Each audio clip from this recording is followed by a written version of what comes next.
You're starting recording now? Okay. I'm going to read you 9 short extracts from the first part of the book that I've written, which is called Gaijin or Essen Kosher. And the first part is the beginning, 1907. In the middle of Passover 2020, we were in the midst of the first wave of the coronavirus. One morning, I woke up after a very restless night, asking myself, what am I going to do today? The answer wasn't evident. I wasn't going to watch yet another rerun of Seinfeld in the morning, as I have done religiously every afternoon for the past few years. I don't have Netflix yet, so there wasn't anything else interesting to do. I'm sick of the news here in Israel too, every day revealing a new chapter in the ongoing corruption or political scandals plaguing the country. There was nothing new on the Brits Whinging in Israel Facebook page set up by my pal Mike Isaacson to accommodate the Anglos and also some Frenchies, Ruskies, and even some natives too, in the often hilarious blogs written by Mike and people like me. I reflected over my cereal, and suddenly a brilliant idea hit me.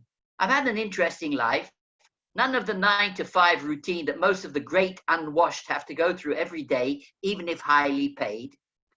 This lockdown was actually a godsend. I had discovered a way to keep myself amused, as I often laugh aloud in front of the keyboard when describing happenings of the past and present. Why not write a book? Not just any old book, but an autobiographical one. A book not only about my successes, but failures too, from the birth of my parents right up till today. So I did just that. I wrote this book, changing some names, even our own, although anyone knowing us will easily recognize those whose names have been rearranged and why. I want this book to be a bestseller. I explain why in its last wacky sentence. All the anecdotes in it are as true as I remember them to be. I have not embroidered anything, although I may have added on a few phrases which in my eyes make things even funnier than they were at the time. I'll be 74 years old next week. I already am, actually. I have a wealth of experience, but being no Albert Einstein, I can't even guarantee that I might not still repeat old mistakes. What do I love to do is to be a raconteur, a French word meaning storyteller. It's something that my dad used to love being too, and my brother Avraham. May they both rest in peace wherever they are. This whole venture has taken me about 4 months. Although usually very spontaneous, I set myself a minimum daily target and was something that I have only rarely been during my whole life, namely extremely focused. The only other 2 times I have been so focused that I can remember were my quest for my darling wife Gila's hand and my obsession to become a reasonably proficient martial artist. Maybe if I'd focused more on the acting, I would have become an actor. I'm still young enough though, and maybe Isaac Florentine Sensei, who will still use me in one of his films as a backup to Jean-Claude Van Damme and Scott Adkins, where I shall die a dramatic death, as in my auditions when I was just a little boy. So, dear reader, lay back with your arm, the right one, as Jerry Seinfeld always tries to do, because he's useless with his left, around your life partner's shoulder, and try and learn something, even if it's only what not to do in this, my life's only and unique literary work. It's about time I started this. I'm 73 going on 74, and if I wait much longer, this, my one and only magnum opus, will never see the light of day. This is a walk down memory lane of which I have not decided the title as yet. It might be The Evening After Yom Kippur, of which more later, or Essen Kosher, of which likewise more a little later. It might also be called Confessions of a Gaijin, regarding the eventful almost 2.5 years I spent in Japan and Hong Kong. My name, for all intents and purposes, and which I want you to think of me by, is Charles Feivel Teacher. It's not my real name, but a transliteration of the one I was born to. Feivel is a Yiddish name, coming from the Russian Pavel, although my parents didn't come from Tsarist Russia. My mother, Hanna, was born near Krakow, Poland in 1907, and my father, Max, in Galicia, at that time part of the Polish state, now of the Ukraine, likewise in 1907. He was a few months older than her. They were first cousins, but only met much later. My mother's parents moved with her and her three siblings in around 1910 to Antwerp in Belgium, where they were reasonably successful until the outbreak of the First World War. They then moved to the peaceful Dutch seaside resort of Scheveningen, Holland being neutral in the first of the two most major conflicts of the 20th century. When they returned to Antwerp at the end of the war, my mother went to the local lycée, learning the three national languages, French, Flemish, and German, as Belgium was a state divided then amongst three ethnic groups and now into quite a few more. She was an excellent pupil and had high hopes upon graduation of studying medicine. This was, however, vetted by her father, a traditional Jewish patriarch, who, although a very good and kind man, just could not stomach such modern ideas. Nowadays, it would have been different. So she started working as a secretary in a Jewish-owned firm, recommended to her father, and that, as they say, was the end of that. My father, born in the little Polish town of Limanowa, never had a formal education, as his father, my mother's uncle, was much more limited in his views on the outside world than his more modern brother in Antwerp. First, my father went to Cheder, the extreme religious Jewish equivalent of today's primary school, and then to Yeshiva, the grammar school equivalent, also extremely limited in its educational curriculum. No lay subjects were ever studied by the boys. They were expected to pick up the minimum on their own after study hours. Girls in those circles didn't really learn much of anything anywhere in the world and were limited to studying all kinds of domestic chores so as to become the epitome of what was then, and nowadays too, considered the ideal, becoming a good wife and mother. The boys became, in most cases, copies of their teachers. Those teachers had no formal pedagogical training and, much as in other extremist circles in other religions, relied more on sadistic punishment if the strict rules imposed by those religions were impinged upon. My father, many years after the following incidents, already a prematurely aging man and suffering from what I now believe was severe post-traumatic stress disorder, told me the following story. He had a teacher who, apart from having a hair lip, which made him constantly dribble, also suffered from severe headaches.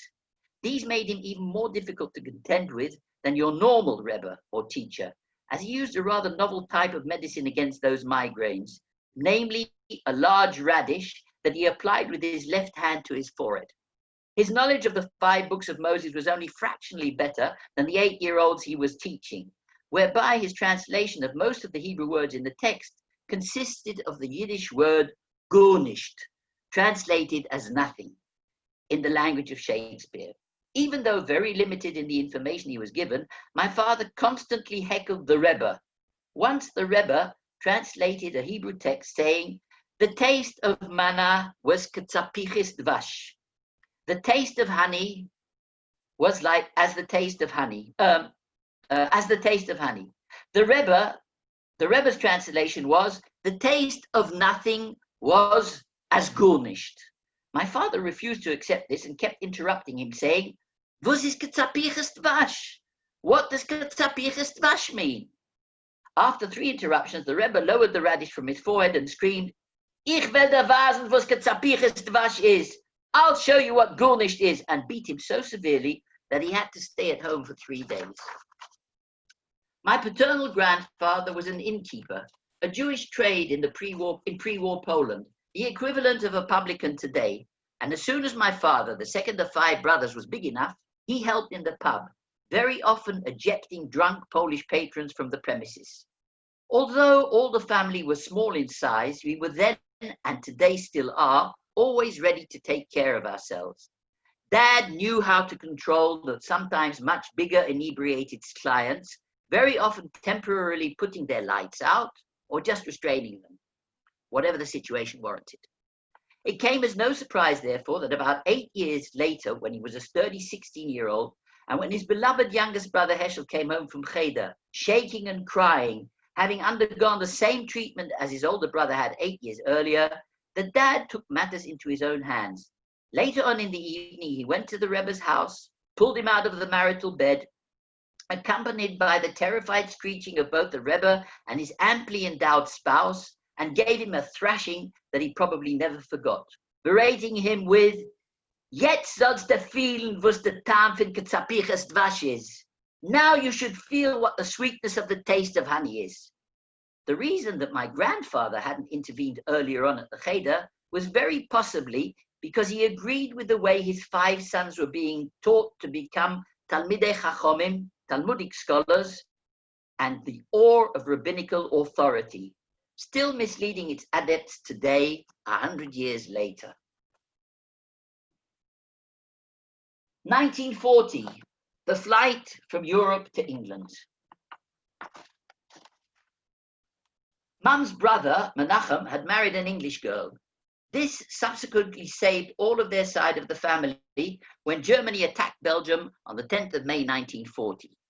It would also have saved Dad's side, if his father had not refused to move and not allowed his family to leave either. The historical details are a bit hazy, but that is what I was led to believe. He was a very authoritative figure and his word was law. Rachel was a British passport holder, thereby permitting the whole family to flee Antwerp and to be accepted as refugees in England. The flight itself was an extremely traumatic experience. The extended family branches of my mother's side of the family, numbering about 15 people at that time, piled onto a train full of refugees, both Jewish and non-Jewish, which slowly wended its way to the French border, which it crossed after 2 days. Here, even more refugees piled onto the already crowded train. Abraham, only 1 year old, was constantly crying. After a few more days, people's freedom of movement being extremely limited and privacy non-existent, a Gentile Frenchman nicknamed Tiny because of his enormous size shouted out, "If that effing Jew baby doesn't stop bawling, I'm going to kill it." My mother understood him and pointed out his threats to my father, who confronted Tiny with, "Touch a hair on his head and you're a dead man." It seemed that the 5'4" midget had put the 6'2" giant in his place. This, however, was a mistaken assumption. My father, a practicing Jew, used to put his phylacteries on every morning and pray, with his lips moving to the ritual prayers accompanying this precept. At the first opportunity he had, when at one of the stations in the French countryside, where French police came aboard to check out the people aboard, he denounced my father as a fifth columnist. He told the equally primitive gendarme that Dad had been communicating by radio with the German Air Force, indicating his phylacteries as such a device. The gendarme immediately arrested my father and said they would take him off the train to shoot him on the spot. No amount of explanation and pleading helped, until my waif-like mother stood crying out in perfect French, "Si vous l'exécutez, vous m'exécutez aussi. If you execute him, you execute me too." Even in those frenzied times, this touched a chord in the heart of the officer commanding the squad of gendarmes. They examined Dad's phylacteries, concluded that it wasn't a radio, and left the train. From then on, Tiny didn't give the teachers and the rest of the family any more trouble, as he got an extremely stern warning from the officer, basically telling him that next time he tried anything like that again, he would suffer the fate he had wanted my father to endure. His coordinates, as what would doubtlessly very soon be recognized as a collabo, were radioed on ahead. Finally reaching the port of Sète, the group, believing that they would only be aboard the ship that they had embarked on as paying refugees for a very short period, relaxed a little. They only had to get to Dover, which was just over the channel. The problem here was German submarines prowling the channel in search of easy prey. The wolf packs took a heavy toll on both Allied naval and civilian shipping during this period. Moreover, we must also not forget the pressure being put on British and French forces, slowly being pushed into the pocket that was to become the triumph of Dunkirk. Actually, this was the first Allied success against the German Wehrmacht, even though initially viewed as an ignominious retreat. It was also, however, the reason for the very long and dangerous crossing. They finally did make it to Dover safe and sound, but it took 6 whole weeks. The whole group was exhausted and now were forced into adapting to a new life and language, except for Rachel and Menachem, both of course fluent in English. One lasting result of these trying experiences was that Dad was discovered to have contracted insulin-dependent diabetes. From then on, he had to take insulin till the end of his life. After the war, the opinion of the doctors who treated him was that the shock of the flight from Antwerp and the train incident are what had triggered the illness. Living in London, Pinky and Erin. The area we lived in was near Finchley Road Station, also quite a well-inhabited Jewish area, in a street just behind the then large department store John Barnes of blessed memory. My parents rented it. Because of the recent trauma, most Jewish refugees from Europe were not yet ready to buy. It had 3 large bedrooms, a kitchen and scullery from where 2 long corridors in an L shape emanated, with along their sides a separate toilet, large bathroom, and finally a nicely sized living room come lounge at their end. The flat was situated in an old building built at the end of the 19th century, being situated in a green area with at the back of the building a rectangular common with concrete tennis courts and lawns surrounded on 4 sides by the apartment buildings. There were some problems. The main ones were pests. Both large cockroaches and even larger mice inhabited the pipes running up both the inside and the outside walls of the blocks, frequently entering the flats through holes in the walls. This is the reason why my parents decided to acquire, from where I don't know, a cat. This feline, aptly named Pinky, and this due to his very pink nose, was a haughty, proud creature. I don't think that neutering was as much of an option almost 70 years ago as it is today. Pinky was definitely not neutered. He used to sit patiently in front of the door, waiting to be let out at the end of the day.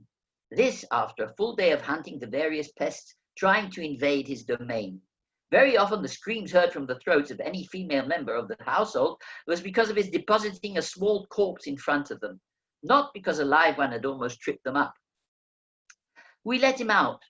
He actually liked our home, but he also liked the girl cats on the outside, a lot. He was a black and white cat with a pink nose. Every litter dropped in the neighborhood had a tiny version of Pinky amongst its siblings, even if the mother was a Persian, Siamese, or British Shorthair. Pinky was just an ordinary cat, but he was what can only be termed a seriously endowed feline Lothario. And he knew and was proud that he was the dad of every or almost every litter in the neighborhood. He rarely came home wounded, scratched, or bitten. If there were other males around, they avoided him. You could feel the toughness. He moved like a gang boss. Maybe we should have named him Cray or even Capone. He was mine, but actually I was his. He deigned to let me stroke and cuddle him, but stalked the flat, tail erect with a slight curve at the end of it, a sign of contentment, as things were being done on his terms. Unfortunately, it was as if he felt his impending doom and his forthcoming demise as well. When I was almost 10, something happened which proves that cats have the gift of prophecy. One morning, as was his wont, he walked into my bedroom shared with Avraham, who was already up.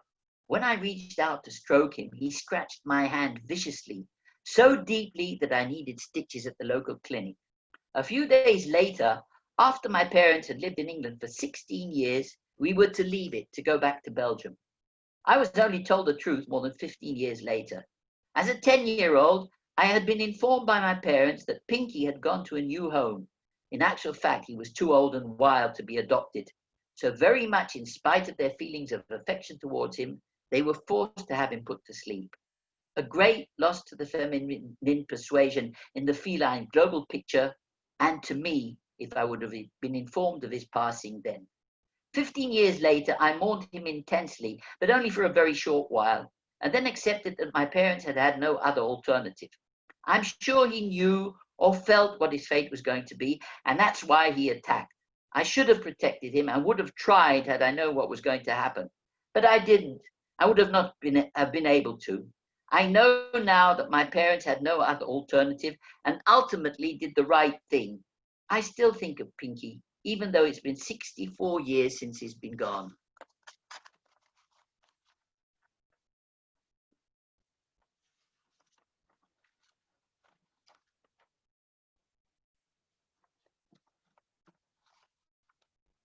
Life in England for the family was very much different from what it had been for Jews in Catholic or even worse, Protestant Lutheran Europe.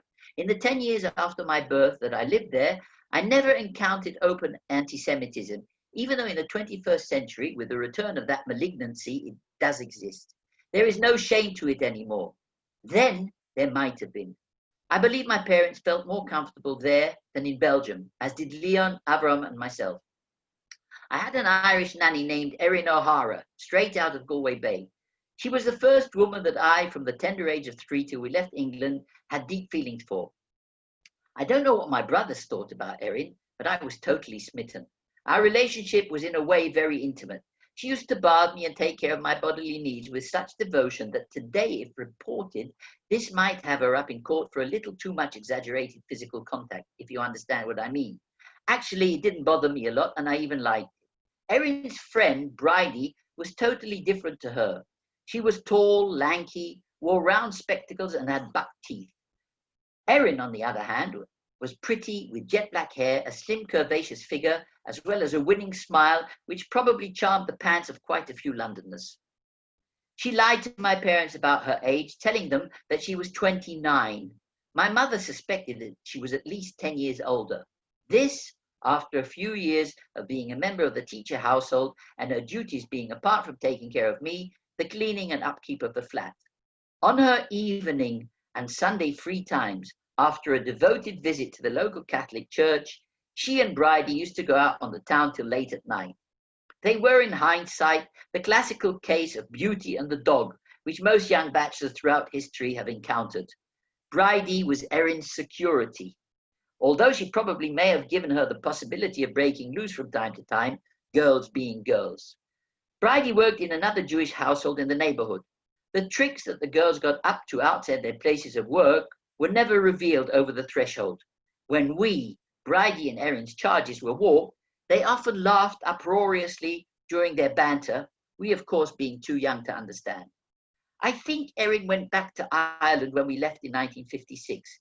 She is another figure of my very tender youth whom I remember with much affection. Auditioning for Robert Taylor. And then came Robert Taylor. I loved dressing up, even when it wasn't Purim or some other carnivalesque period of the year. I had started this when I was about 5 years old and had already outgrown my first sets of cowboy, gladiator, and musketeer outfits. I loved going down to the common surrounded by the buildings on its four sides, strutting around and generally doing my thing. Erin always helped me get into my togs, a pleasant enough experience in itself, but never went downstairs with me. Loving an audience, I still do, but also loving a solo act, I used to practice unsheathing my plastic rapier and thrusting it into the chest of an imaginary royal guard, or drawing my Colt pacemaker, Peacemaker, in a lightning jaw to riddle my, again imaginary, black-hearted adversary with a hail of 45 slugs. When the whim took me to dress up as a miniature Maximus Decimus Meridius, a long time before he was even an idea in his creator's head, I would be practicing to top the figure of Commodus I had imagined in my fertile little mind. Then, as I already announced previously, Robert Taylor came to London. He had been there before, but in the early 40s, way before my advent. Now he had come to live there as he was contracted by his studio to act in 3 films, still vaguely remembered by most members of my generation who are still of sound body and mind. Ivanhoe, Knights of the Round Table, and The Adventures of Quentin Durward. The film sets were in Elstree Studios, but the studio he was contracted out to, I think it was 20th Century Fox, rented a ground floor flat with open porch straight across the common to where our second floor flat was located. When informed of this momentous arrival by the adoring duo of Erin and Bridie, assisted in no minor way by my only slightly less impressed mum, my face literally lit up. I was going to arrange my own auditions for the great thespian, living only 50 yards away. Easier said than done, of course. To my utter disappointment, he was never to be seen sitting on his porch. Of course he wasn't. He was working, wasn't he? When the penny dropped, my eventually understanding that just like my dad, even the great Robert Taylor had to leave his house during the week to work, and this somewhere else, I devised a plan. On the Sundays, Shabbos was the day of rest, and no disguising and going down to the common were allowed. When the great man would be sitting on the porch, weather permitting, that's when I would audition for him.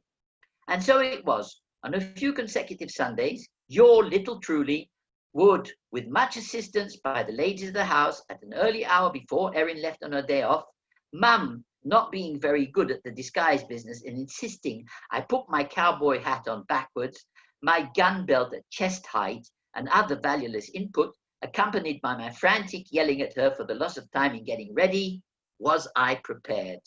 I was on the grass in front of the Great One's porch, practicing my routine or routines before 9 a.m. I don't know if he went to church to the early minyan, but I do know that by the time of 11:30 a.m., when he did make his appearance, I was so tired that the only thing I thought I could do well, especially in the cowboy attired character, which was my best rendition, would be the shootee instead of the shootist. Robert Taylor, of blessed memory, must have been very surprised to see a 3'8" apparition drawing his shooting iron, but fractionally too late apparently, clutching his chest and falling either forwards or backwards, for there were more than a few takes, onto the manicured lawn, only to go on riding for the next 5 to 7 minutes so as to show either the totality of his agony or alternatively his acting talent. This was a few years before the famous thespian really started acting in the roles he most preferred, and that is, you've guessed it, dear reader, westerns. I was before my time. Now he was acting in middle-age epics and cape and sword sagas. I picked the wrong roles to present my best to him, and this more than once. After 3 or 4 weeks of Sunday auditioning to Mr. Taylor, he either spent more time in church praying for deliverance from the little pest or hiding in his parlor watching westerns on television. I never ever even talked to him face to face, to my eternal regret, but saw him from quite close up, often enough to even detect a friendly but querulous smile. I suspect he was wondering who had sent me down to demonstrate these shenanigans to him. He probably couldn't imagine that the little fellow writhing in pretend agony was doing this of his own bat. IDF and its reserves, my brothers Leon and Avraham. After a few years in Israel, and after being a fully fledged new immigrant, Avraham was called up for reserve duty. In all, he served till he was about 50 in the Israeli Defense Forces reserves, receiving 2 ribbons for bravery, which in fact weren't really deserved. Basic training, unlike what Leon had gone through in the British Army, was a bit of a farce. The reservists were all in their mid to late 30s and did not take kindly to youngsters ordering them about.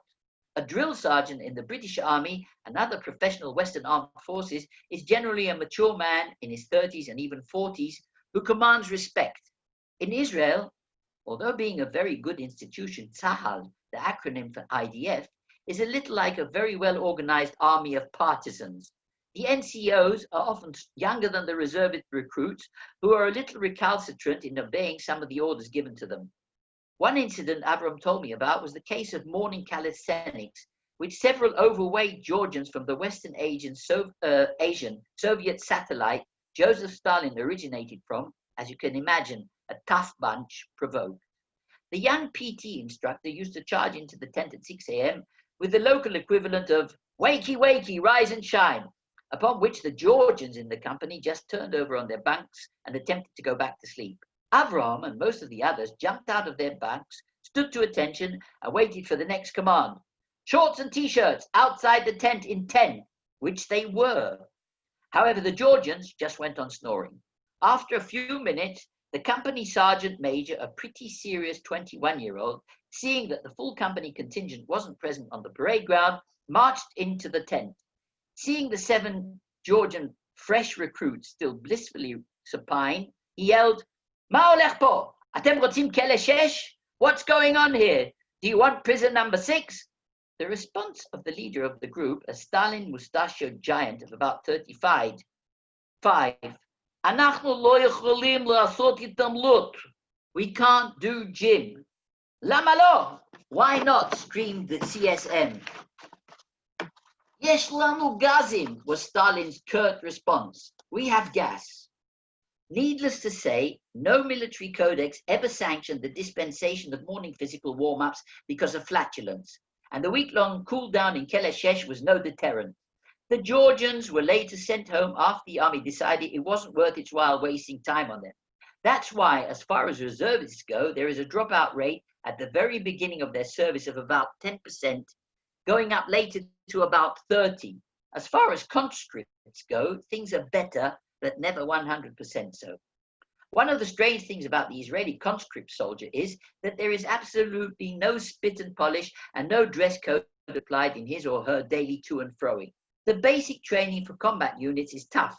Their personal weapons are reasonably well maintained, although some heavy weapon readiness and logistical support are sometimes found wanting. This happens in other armies too, mainly because of budgetary restrictions. You will moreover see what looks like quite a ramshackle mob on the parade ground in military ceremonies. Probably the most striking anomaly, though, is the wearing of army-issue berets. In the French and a few other armies, the beret is worn towards the left. In most armies, though, the beret is worn inclined towards the right. In both cases, the berets are worn smartly and in a uniform fashion. The Israeli army doesn't seem to have a policy concerning a conformal way to wear its headgear. One can see 5 soldiers from the same unit wearing their berets in 5 different directions, if I can put it that way. I think this vagueness, one to the left, one to the right, one tipped forward, one tipped backwards, and one scrunched up dead center, is a subterfuge for which the Israeli army is famous. It just confuses any potential enemy by making it think, looking upon troop movements from a distance, that it may be observing some of its own troops moving towards it. At closer distance, this unclear mass of berets suddenly unleashes a devastating attack upon the enemy, sweeping the field of any potential resistance. Once Leon and I were sitting on the terrace of the famous Café Roval on Dizengoff Street in Tel Aviv. 2 officers walked by. One had 3 bars on his shoulder and the other 2 oak leaves. We could hear them addressing each other by their first names, Yaakov and Moti. Leon asked me what their ranks were. I explained that the 3 bars were captains and the 2 oak leaves are lieutenant colonels. Leon couldn't hide his astonishment, remembering the strict hierarchy he had been used to in the Royal Army Service Corps. And they talk to each other, do they? Was his reaction. I once decided to have some fun with 2 armed conscripts while walking with Leon on the beachfront in Netanya. I walked up to the 2 youngsters and addressed them in French. Français? Comment le saviez-vous? How did you know? Asked the bigger one. Parce que vous portez à gauche. Because you favor the left, was my response. The 2 paratroopers, for that's what they were, looked at each other with a wary eye, not understanding what I was talking about. They were children of French immigrants, and France was still very much in their genes. I believe that despite its quirks, Israel has a very good army and man for man, probably the best air force in the world. It is capable of turning around its limited inventory of aircraft so fast that it has always been thought that foreign air forces assisted it. One such instance was in the 6-Day War, which I volunteered in getting to Israel when it was already over bar the shouting on the 3rd day. The Arabs, whose air forces were practically wiped out in the first 2 hours by a preemptive airstrike, claimed the Americans had assisted Israel, which was vehemently denied by the American government. The IAF had turned its planes around almost 3 times faster than other advanced air forces do. With only 200 fighters, Israel flew 3,300 sorties, averaging almost 3 a day per plane. Oh, giddy! Understanding different cultures. I returned to Tokyo at the beginning of January 1972, and it was a little later that a very strange incident occurred, which opened my eyes to the need for diplomacy in relationships with the Japanese, or in fact any people. Customs should be respected, and it is sometimes pure ignorance which can destroy relationships between population groups. A minor public holiday took place where all businesses were open. The buying of new goods to replenish stock had started. It had been a good season and customers were eager to buy. I got on quite well with Takahama-san, even though he sometimes irritated me by taking the customer's side in negotiations, and said to him, Takahama-san, okiakusama ikuno, or Takahama-san, customers we go? He answered with a refusal, saying, Ya, kyo wa shikujutsu desu, the meaning being, no, today it's a public holiday. I reverted to English. But Takahama-san, everything's open today. All the shops and offices, even we're open for business today. He seemed to close in on himself. I can't go with you. We mustn't offend our customers. At this point, I more or less lost it and answered, I'm your superior and you do what I say. He still refused. Our altercation wasn't heard by the rest of the staff, and Mr. Van Hest, Henk, and Okamoto-san, who was the closest to our desk, hadn't heard it either. I got up, walked to the safe, took out goods I had prepared for a specific customer, very creditworthy, as she always paid cash, looked once more at Takahama-san and said, Ikuno, are we going? Yeah, ikunai. No, I'm not going, in a very flat Japanese dialect, which was very impolite. I walked out of the office and Takahama-san stayed behind, probably bantering with the rest of the Japanese staff and generally horsing around, which was his and a couple of other guys on the staff's wont when they had a bit of time on their hands. I took the tube to the office of the customer whom I wanted to show the goods to, only a couple of stations away. I knew that she wasn't too fond of Gaijin because she was the descendant of a samurai family who had always had isolationist tendencies since the West had tried to open Japan up in the 17th century. I rang and announced myself. Jioweri no teacher desu, first with my firm's and then with my name. There was a slight hesitation and a buzz of voices before I was told, Jimsho made kite kudasai, please come up to the office, and I was let in. I walked up the 2 flights of stairs and was greeted with a formal bow by the butcher of the firm, who happened to be the Sacho's son. The first question I got from him was, Takahama-san wa doko desu ka? Where is Takahama-san? To which I gave the prepared answer, Kyo wa kare wa kibun ga warui desu. Today he's not feeling well, which was accepted with a slight look of surprise at my having come alone. This is understandable. They didn't speak any English, and even if they had, wouldn't have deigned to give the Gaijin any lingual advantage in any immediate negotiations. I had prepared for this, though, having raised my prices by about 5% to give me some leeway so as to give any eventual buyer the feeling he had got a good deal. Then the Sacho walked in, a real Japanese lady, very aristocratic and with beautiful poise. She looked very cold, though. She wasn't used to Gaijin invading her premises. I gave her one look, smiled at her and said, Konnichiwa, o genki desu ka? Anata no kimono wa taihen utsukushi desu. Good morning, how are you? Your kimono is very beautiful. This was enough to melt her initial iciness, and in a big way. She offered me a cup of ocha, Japanese tea, from a beautiful teapot, and this with both hands. We made some small talk, amongst which the phrase, Anata no nihongo totemo jozu desu, your Japanese is terrific, to which I responded to with little nods, not understanding the rest of what she was saying. I have always found that if you understand one word spoken in a sentence in a foreign language, you usually can make out with some accuracy the meaning of the sentence in its entirety. However, one must be cautious with this. I wouldn't respond to a sentence with the word bottom in it in any language, as in, to get to the bottom of things, or that fish is a bottom feeder, as this could lead to serious misunderstandings. Just nodding one's head wisely can sometimes, as in this case, lead to much interethnic understanding.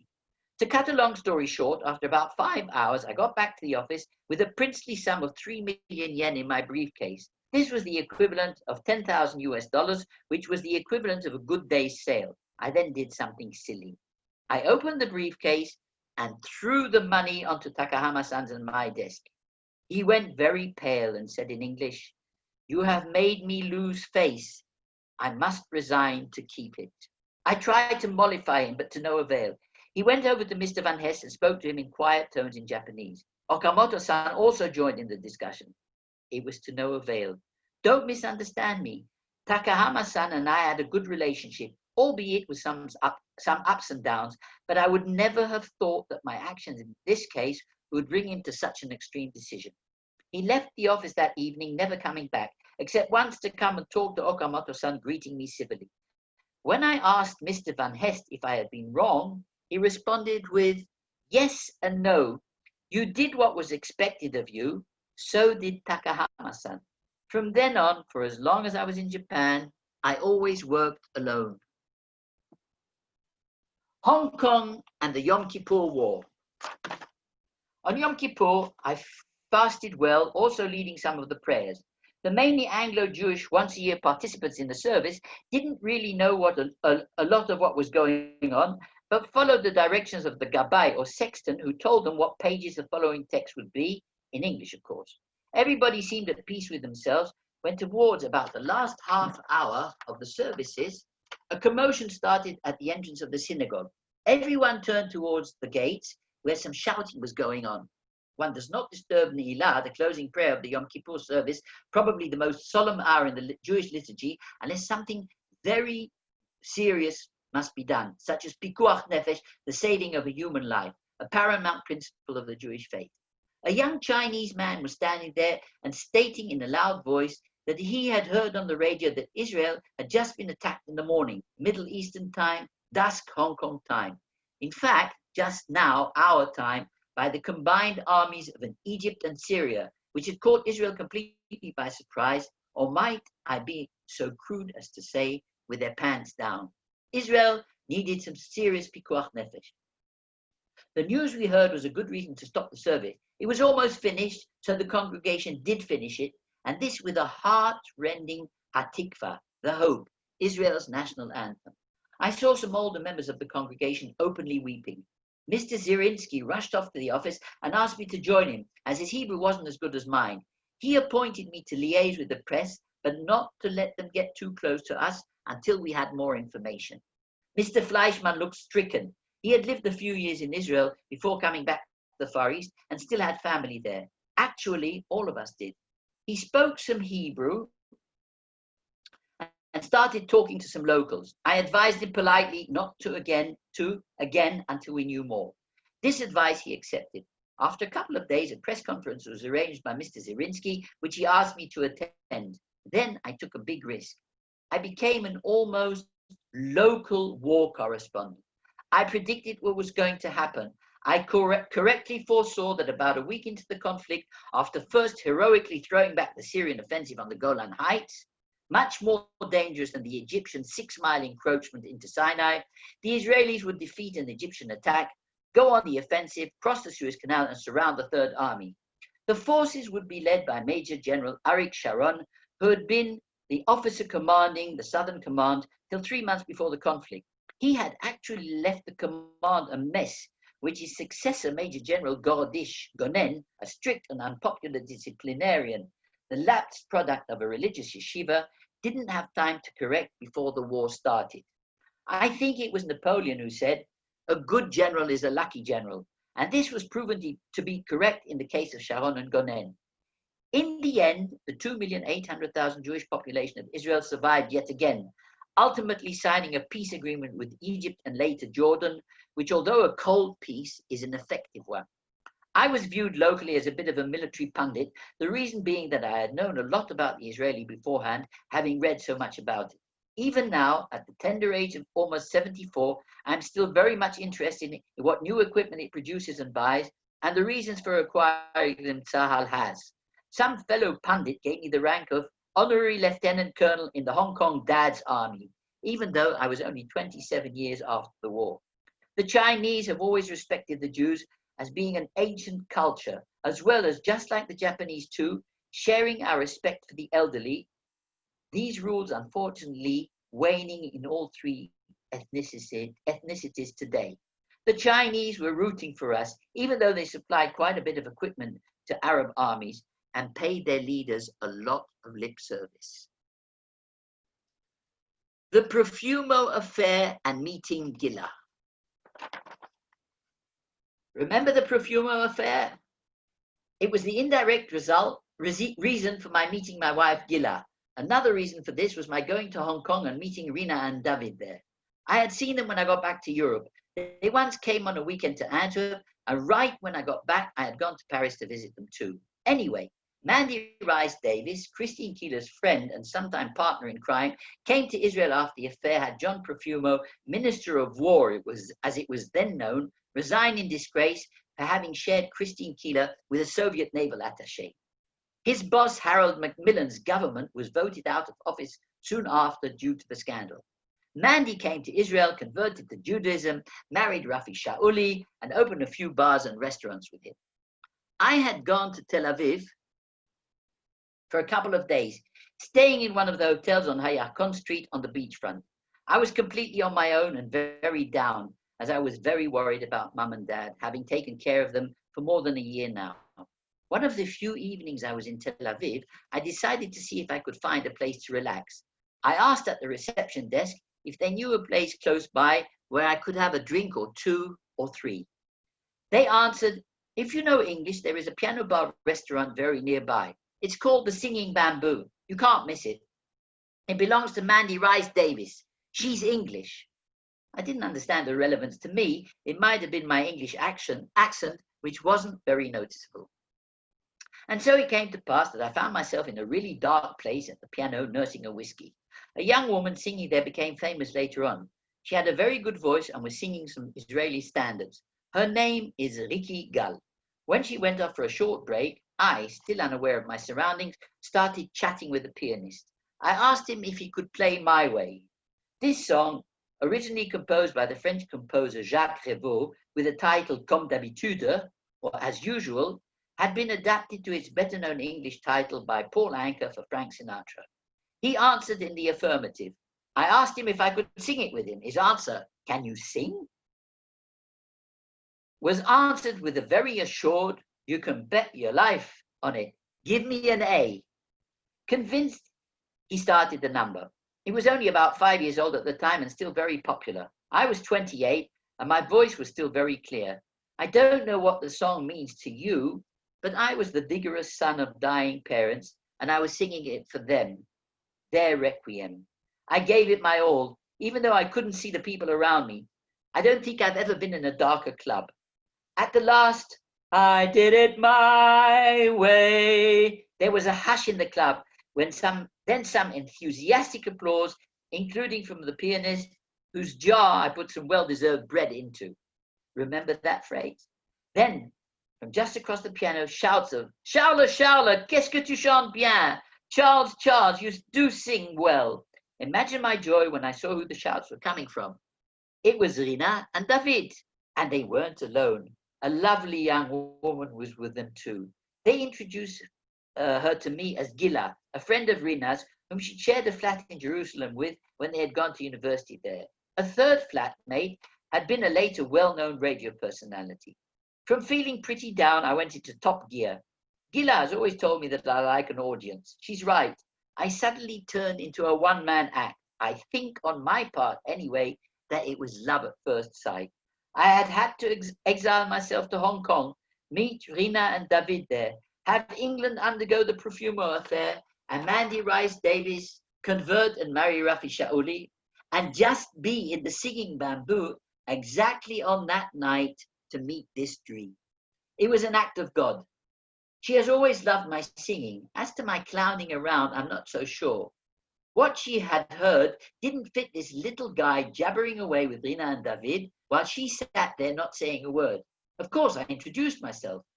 My name is Bond, Feivel Bond, and I'm not on Her Majesty's Secret Service. All this in Hebrew, of course. This got a roar of laughter from David, but a look of total miscomprehension from the girls.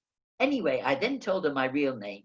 We stayed together for a couple of very pleasant hours, and when it was time for them to leave, Rina and David were staying close by. I volunteered to take Gila back to her home by taxi. I wouldn't take no for an answer. By the way, I never saw Rina and David again. It didn't work out for them. They divorced shortly after.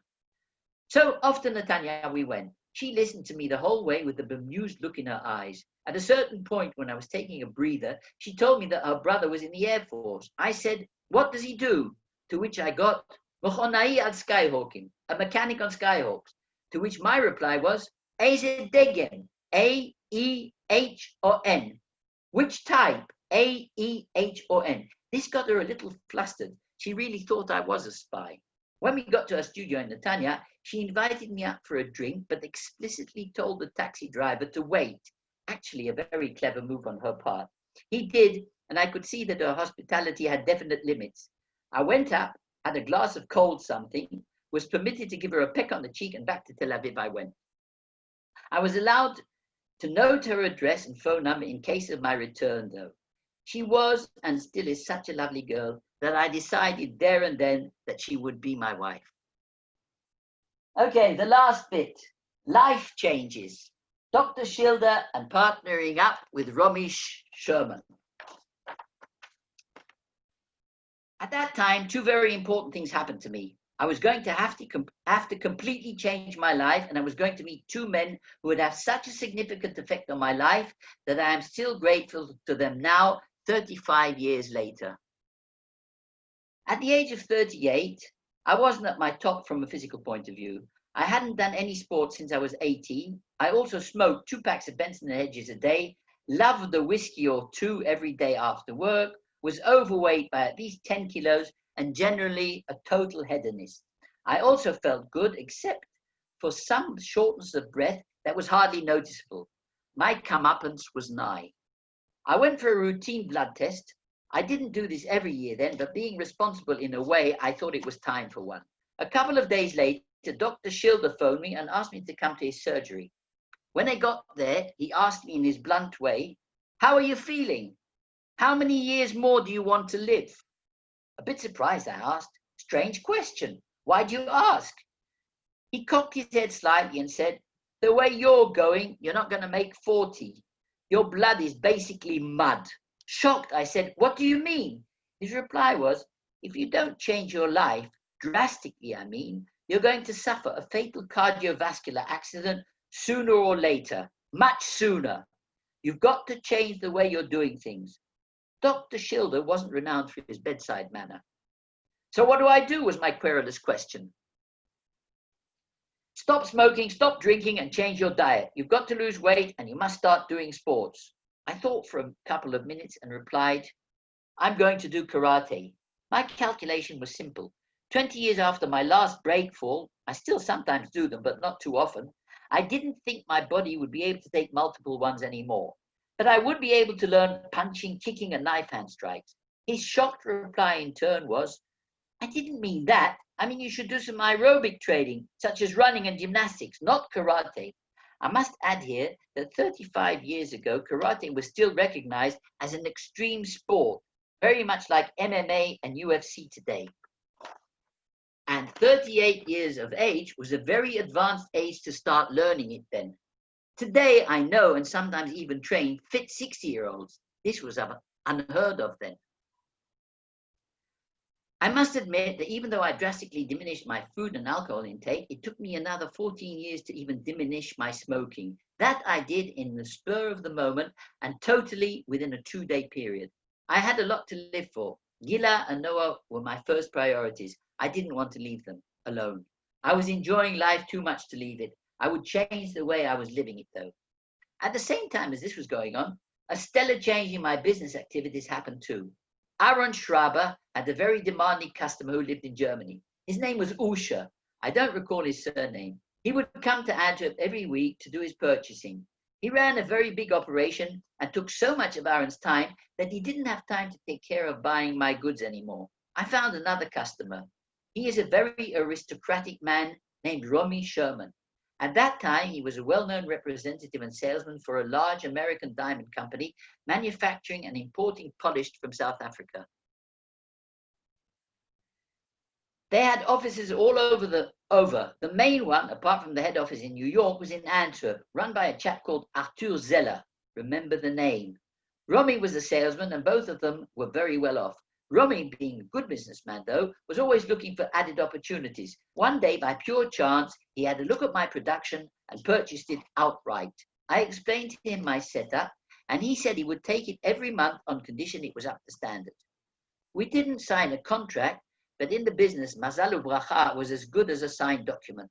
Next month and the months after it were plain sailing. Then something that I didn't like happened. I knew what Romy was doing. He was certifying the clean down to VS or very slight included goods, bulk of the production from 30 pointers up to the bigger stones, occasionally even up to 2 carats, and selling them to his regular customers. He could do this because, being very strong financially, he could wait for certification, which could take a couple of weeks, and then also extend credit up to 90 days worth. I couldn't do these things. What I didn't like, knowing that Romy was doing well with our little agreement, was that being of the old school of diamantaire, He would complain, even if he was doing well. So after our setup had been going on for a few months, this is what I would hear as the time arrived for our monthly deal. I'll take the goods, but last month I lost money on them. You're a nice lad, though, and I want you to earn. So he was buying the goods to help me, might you think? Not on your Nelly. Romy was too tough a businessman to give anything away to young whippersnappers like me. After about 3 months of these complaints, I decided to play a little trick on Romy, which would have a tremendous effect on my family's and my own immediate future. I had been manufacturing a little over 3 years now and knew my way around the market well enough to be able to offload the production elsewhere if necessary. Being soft-hearted, never a good thing in business, I didn't sell the whole of the next month's production somewhere else, but only about half of it, the smaller sizes, which I knew Romy wasn't so interested in. I kept the larger sizes from about 50 pointers up for him. That month's production wasn't original, meaning complete anymore. I avoided Romy for a couple of days. He came after me. Are the goods ready yet? Was his first question, not inquiring if I had been ill or for any other reason for him not having seen me at our usual date. I made a sad face and said, Romy, I really appreciate what you've been doing for me, but I really don't want you to go on losing money so that I can go on. I sold the smaller goods to someone else, so your loss should be smaller. He went a little pale, then shouted, what have you done, you little fool? The goods aren't original anymore. I want all of them. But you said you were losing money. I don't want that on my conscience. At that time, in 1985, Romy was allegedly worth at least $10 million. He had a beautiful villa in Knokke and a lot of beautiful art. In this instance, I had outsmarted him. I went on with the charade. Romy, you don't have to buy the bigger sizes if you're going to lose money. I have another customer lined up. He looked at me sourly and said, no, give them to me. I'll pay you tomorrow, and I want to see you in my office then. Are you sure? I asked innocently. You don't have to, you know. Usually I'm very impetuous, but I waited for him to call me the next day from the Diamond Bourse, where I had been twiddling my thumbs in nervous anticipation. At around the middle of the day, I was paid, went to the phone booth, and after the inquiry by his secretary, Mia, if it was me, I was invited up to the office by the only slightly mollified Romy himself. In a matter-of-fact way, he told me that he would finance me in future and that all I had to do was to take care of the production and we would be full partners. I asked him for a couple of days to think about it and with a bemused air walked out of the office. When I told Gilla, she complimented me on my tactics and gave me her blessings with a look of pride on her face. Romy was 58 and I was 38.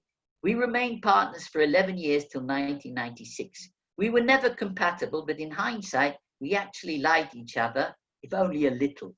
And here another word of wisdom. Partners don't have to like each other. Some of the most successful partnerships I have known were between people who wouldn't be seen dead with each other at any social event. Unsuccessful ones involved what I term blood brothers.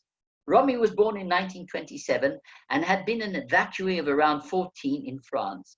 He had been a farm laborer and had completed his formal education much later than was usual at the end of hostilities. Although he spoke a beautiful Lithuanian accented Yiddish, he was the complete opposite of me, a Zionist-orientated religious Jew. He lived in Brussels, commuting by train every day. He was what is called a self-hating Jew, mostly uninvolved in anything to do with Jewish activities and with most of his social circle not being Jewish. He is still, I am told, a very handsome man, even though in his 94th year. That's it, ladies and gentlemen. This is the first part, extracts of the first part of the book.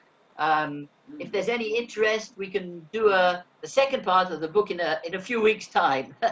I rehearsed for this. I worked quite hard. If there are any questions from anybody, I'm willing to try and answer them. Bravo, Philip. Bravo. Well done, Philip. Well done. Thanks very much.